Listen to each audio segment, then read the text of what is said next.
Es itu berjarak 10 meter. Bagaimana 10 anjing bisa ke sana? Hanya bisa bergantung pada anjing pemimpin ini. Seppala mengambil dan melemparnya. Togo sampai di seberang. Ia menarik es itu. Dan berusaha. Seppala berteriak semakin kencang. Meluruskan tali. Tapi masih ada Leon dan 10 anjing lain di es. Terlalu sulit. Ini adalah kekuatan penuhnya. Berusaha maju ke depan. Semua anjing mengonggong. Seperti sedang menyemangati Togo. Es sudah mulai dekat dengan daratan. Kali ini semua anjing melompat. Togo si anjing pemimpin ini adalah kisah nyata. Tapi sebulan kemudian, anjing ini sembuh dan penuh energi. Dan agak sedikit nakal. Tidak mendengar perintah Seppala. Ia tidak mau diam di kandang. Suka membuat lubang. Anjing lain harus diajari. Seppala sangat marah. Jika kamu tertangkap, habislah kamu. Keesokan harinya ia membawa batu ke kandang. Aku tahu caramu kabur. Kemudian ia sudah tidak bisa kabur. Tapi jika ini tidak berhasil masih ada cara lainnya. Setelah 7 kali percobaan ia berhasil kabur lagi. Dan merangkak keluar. Seppala menguncinya di bengkel karena kesal. Barulah akhirnya ia bisa tenang. Ia melihat sekitar. Melihat lubang di jendela. Dan mendapatkan ide baru.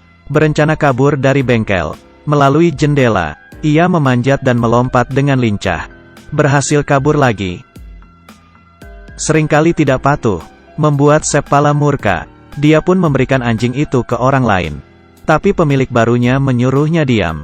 Siapa tahu anjing itu bisa kabur. Kemudian ia bertambah berat sekian kilogram. Tidak ada yang tahu sekuat apa dirinya. Lari ke gunung dan hutan. Mendengar suara yang familiar. Ia melihat. Ternyata si anjing. Seppala akhirnya mengalah. Ia membawa si anjing. Tapi anjing ini menolak. Dan malah melompat ke depan. Untuk jadi anjing pemimpin. Kamu bercanda. Seppala membawanya ke barisan belakang. Di sebelah anjing terbesar. Tapi anjing itu memainkan perannya. Seppala terkejut. Anjing ini mampu berlari sangat jauh. Sangat salah jika ditaruh di belakang. Seharusnya ia berada di depan. Kemudian ia dipindah ke depan. Ketika mereka pulang, istri Seppala melihat si anjing berada di barisan depan. Menjadi pemimpin.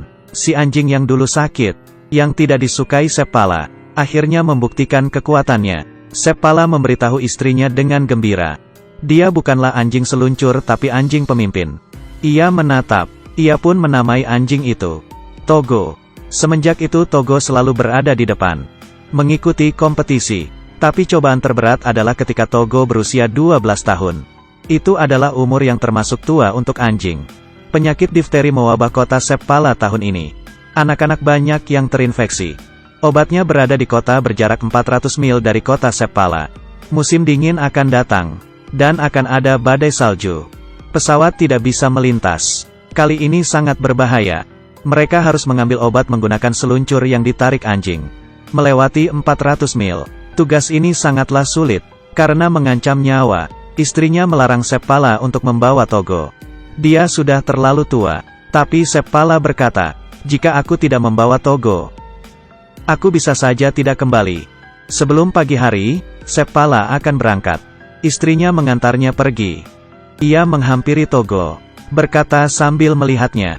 Kamu harus membawanya kembali, oke? Dan kamu juga harus kembali kepadaku. Semua orang di kota mengantar mereka. Tampak khawatir. Menunggu. Berharap. Ini adalah perjalanan si pahlawan. Meninggalkan kota menerjang badai salju. Badai salju berada di depan. Awan salju dan angin dingin. Togo tidak menunggu dan tidak ragu. Kemudian menerjang badai itu pertama kali. Pertama mereka harus melewati gunung dengan kemiringan 60 derajat. Diterpa angin. Tapi mereka sampai ke puncak. Kemudian ada lembah yang curam. Berlari menuju ke bawah. Mengarah ke tujuan mereka. Angin salju mengenai mata Seppala. Tidak bisa melihat jurang di depannya. Tapi tidak sia-sia membawa Togo. Ia dapat mengendalikan keadaan. Membetulkan seluncur dengan kapak. Tapi terlambat. Ia langsung terjatuh. Semakin cepat dan cepat. Pada saat terakhir, Seppala menancapkan kapak ke tanah. Mereka terhenti. Kurang dari semeter di depan mulut jurang. Seppala berteriak agar Togo lari ke atas. Togo dengan hati-hati mundur. Kakinya licin tapi ia mendapat perintah.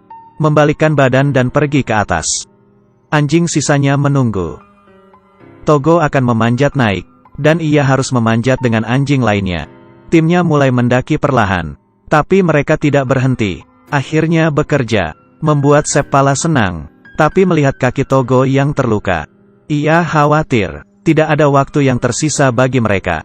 Seppala memutuskan melewati permukaan es laut bering. Ini dapat menghemat banyak waktu. Tempat ini sangat dingin. Karena jika didengar, ada suara bongkahan es yang retak setiap saat. Seluncur es dapat membuat permukaan es retak. Dan es di laut melompat keluar. Para anjing sangat ketakutan. Tapi mereka tidak bisa kembali. Para anjing melaju ke depan. Suhunya sekitar minus 40 derajat Celcius. Kecepatan angin 80 km per jam. Wali kota memberitahu surat kabar tentang perjuangan mereka.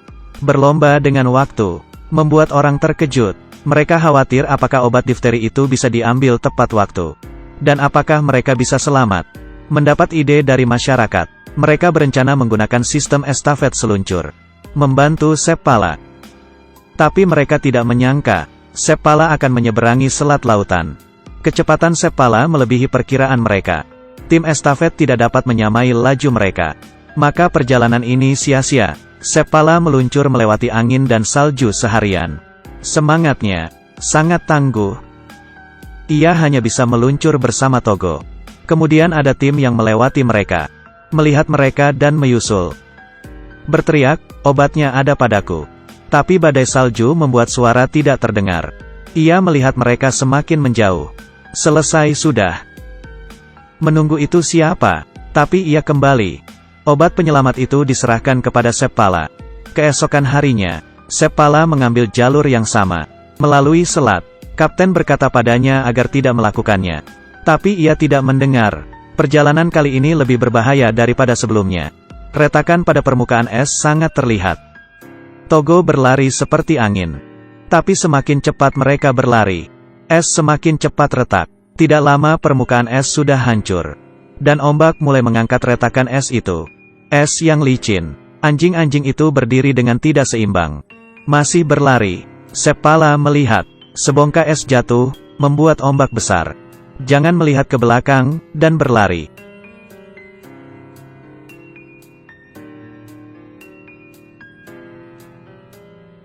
Terus berlari. Kemudian mereka akan sampai ke daratan.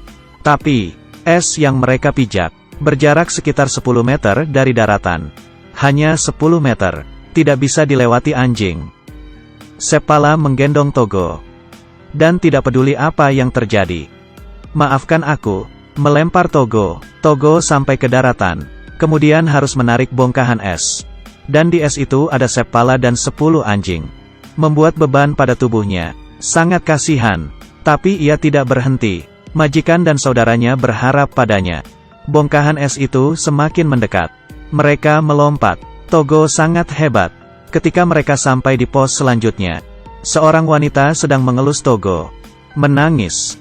Ia berkata Togo sekarat. Hari ini Togo harus beristirahat. Kemudian meletakkan Togo di kursi. Togo tidak mau. Dan kembali untuk menarik kereta seluncur. Berdiri di depan timnya. Togo tidak mau berhenti. Ia berada di tempat yang seharusnya. Masih ada 20 mil lagi. Seppala kelelahan. Salju membuatnya tidak bisa melihat. Ia berkata ke Togo, aku hanya bisa bergantung kepadamu. Angin semakin berhembus kencang. Salju juga semakin lebat. Tidak tahu sudah berapa lama. Seppala yang kelelahan. Semua anjing sudah tumbang. Dia berbaring di depan Togo. Menangis karena sedih. Kita harus terus maju. Jika kita berhenti, semua berakhir. Tapi Togo sangat lelah hingga ia tidak bisa bangun. Sudah selesai. Tapi tiba-tiba, ada cahaya di belakang Seppala. Ternyata Togo berhasil. Tim estafet tiba. Obatnya diberikan kepada tim estafet. Kemudian dibawa oleh Balto dan Gunner. Dibawa ke kota kecil. Reporter itu menuliskan berita bahwa mereka yang menyelamatkan kota itu. Membuat Balto terkenal.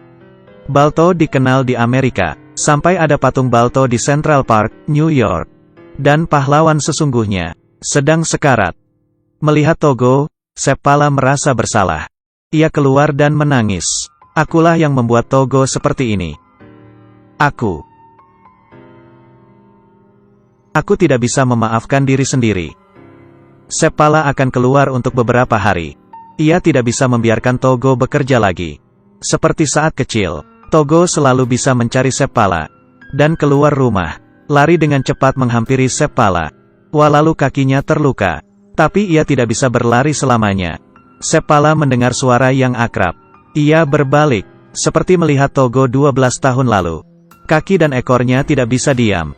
Sama seperti sekarang, penuh makna. Togo adalah segalanya, bukan untuk seluncur salju, tapi untuk Seppala. Togo mati 2 tahun kemudian. Seppala juga sudah tua, tapi tiba-tiba, dia selalu bisa melihat Togo. Ini adalah cerita nyata. Difteri mewabah di Alaska pada tahun 1925. 20 tim berpartisipasi untuk estafet obat. 19 tim melewati 50 km. Tapi ada tim yang lari sejauh 425 km. Ia adalah tim Togo. Ceritanya sudah terkenang selama 86 tahun. Seperti pada tahun 2011.